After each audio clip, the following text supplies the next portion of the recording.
ने और उनके मिनिस्टरों ने सभी मिलके जो जनता के लिए काम किए हैं, कर रहे हैं, शायद इसके पहले किसी ने भी छत्तीसगढ़ में इतने काम नहीं किए। जो भरोसा उन्होंने किया वो भी निभाया और आगे जो दे रहे हैं वो भी हम निभाएंगे, कांग्रेस पार्टी निभाएगी।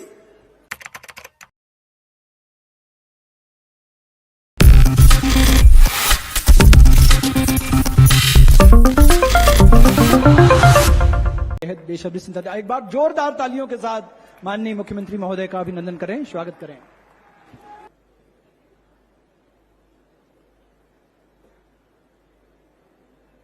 आज के इस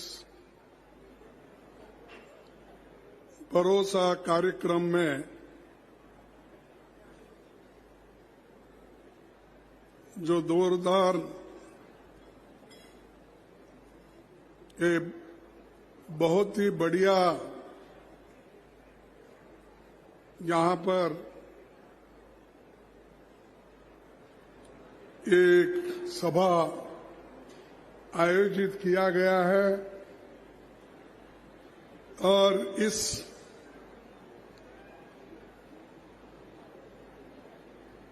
सम्मेलन में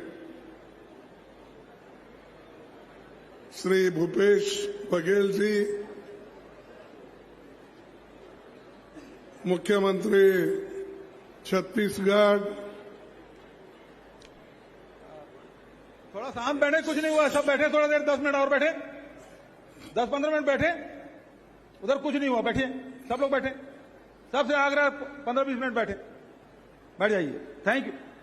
सुश्री कुमारी शैलजा जी, माननीय दीपक बैज जो छत्तीसगढ़ के प्रदेश कांग्रेस कमेटी के अध्यक्ष हैं, श्री चरणदास महंत जी, टीएस सिंहदेव जी,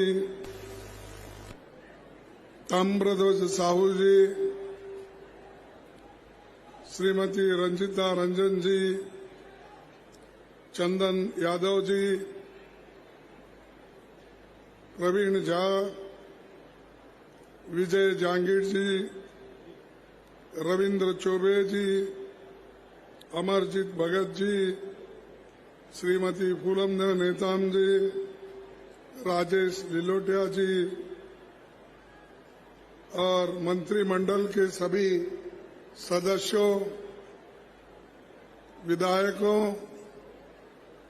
माताएं, बहनें, किसान भाइयों और माध्यम के मीडिया के मेरे दोस्तों, आप सभी लोग इस भरोसा कार्यक्रम में हिस्सा लेने के लिए आए हैं। अभी 10-15 मिनट में हमारा प्रोग्राम खत्म होगा, इसीलिए शांति के साथ आप सुनिए। भूपेश बघेल जी ने शायद एडवांस में सब कुछ दिया है, इसीलिए लेके उठ के जा रहे हैं। अगर थोड़ी देर करते आपको तो कम से कम वो हाथ में मिलने तक तो बैठ जाते थे। लेकिन भाइयों, ये छत्तीसगढ़ मैं अभी उनका स्लोगन सुना कि उन्होंने जय जोहार से शुरू की। जय जोहार। क्या इतने कमजोर है भाई? छत्तीसगढ़ है आपके पास, फिर भी जय जोहार। जय छत्तीसगढ़ महातारी। ये संस्कार की भूमि राजनांदगांव की पावन धरा को मैं प्रणाम करता हूं। महंत घासीदास ठाकुर प्यारेलाल सिंह, कुंज बिहारी चौबे, जिले के निर्माता स्वर्गीय किशोरीलाल शुक्ल, स्वतंत्रता सेनानी कन्हैया लाल जी, इन सभी को मैं नमन करता हूं, जो 100 साल के यशस्वी जीवन के बाद कन्हैया लाल जी अपने समय पहले ही दिवंगत हुए थे। ये राज गुरु घसीदास की, शहीद वीर नारायण जी की धरती है और रविशंकर शुक्ला जी जैसे कई एक दिग्गज नेताओं की ये भूमि है। यहाँ हमारी पीसीसी बिल्डिंग का उद्घाटन मैं सुना 1939 में सरदार पटेल ने अपने हाथों से किया था। ये इतिहास है। छत्तीसगढ़ का इतिहास ये बलिदान का इतिहास है। ये भाईचारा और सांप्रदायिक की धरती है और सद्भाव की धरती है। 13 अगस्त 2023 को जांजगीरी में भरोसे का सम्मेलन में मैं आया था। अभी आते वक्त उनको पूछा, मिनी माता जी की याद में वहां पर एक मेडिकल कॉलेज खोलने का उन्होंने घोषणा की थी, तो मैंने पूछा वो कब हो रहा है। तब उन्होंने कहा कि और 2 मेडिकल कॉलेज आने वाले हैं, उसी के साथ हम मेडिकल कॉलेज वहां उनके याद में करेंगे। ये भूपेश जी ने मेरे को भरोसा दिया और आप भी भरोसे पे जी रहे हैं, मैं भी वही भरोसे पे जी रहा हूं कि ये देंगे। मेरी सरकार आएगी जल्दी। फिर से मैं यहां आके जो उत्सव मनाऊंगा कि इतने सारे हमारे लोग एक होकर कांग्रेस पार्टी के सरकार को फिर से छत्तीसगढ़ में लाएंगे। और ये कहने की बात नहीं है।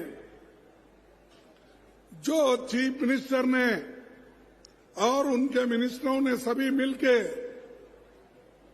जो जनता के लिए काम किए हैं, कर रहे हैं, शायद इसके पहले किसी ने भी छत्तीसगढ़ में इतने काम नहीं किए।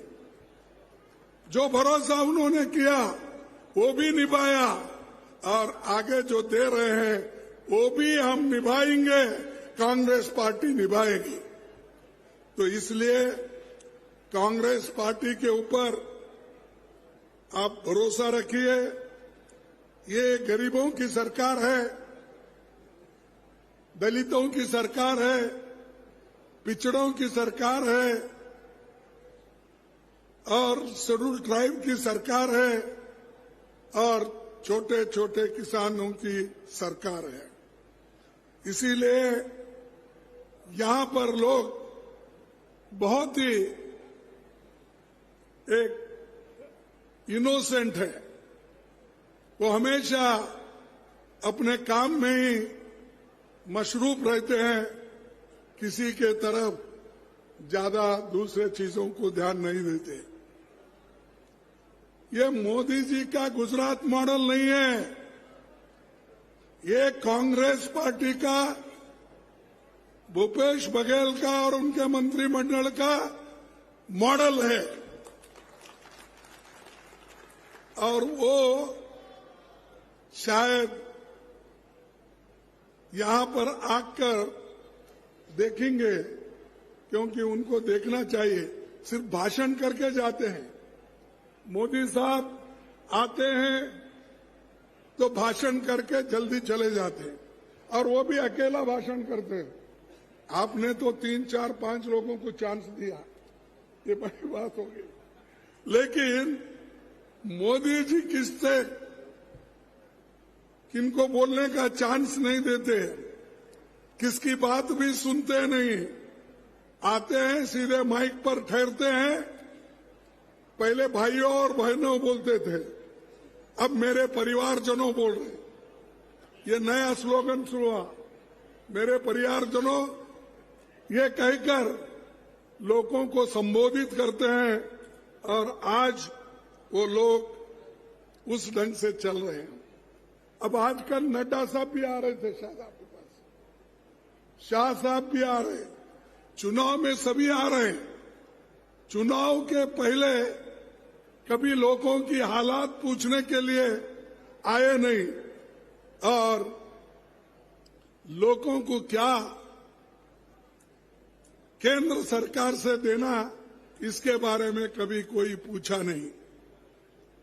अगर वही रमन सिंह की सरकार होती तो जो पूछते वो देते, लेकिन वो बांटते नहीं थे, वो सिर्फ अपने लोगों में बांट के खाते थे। तो ये अगर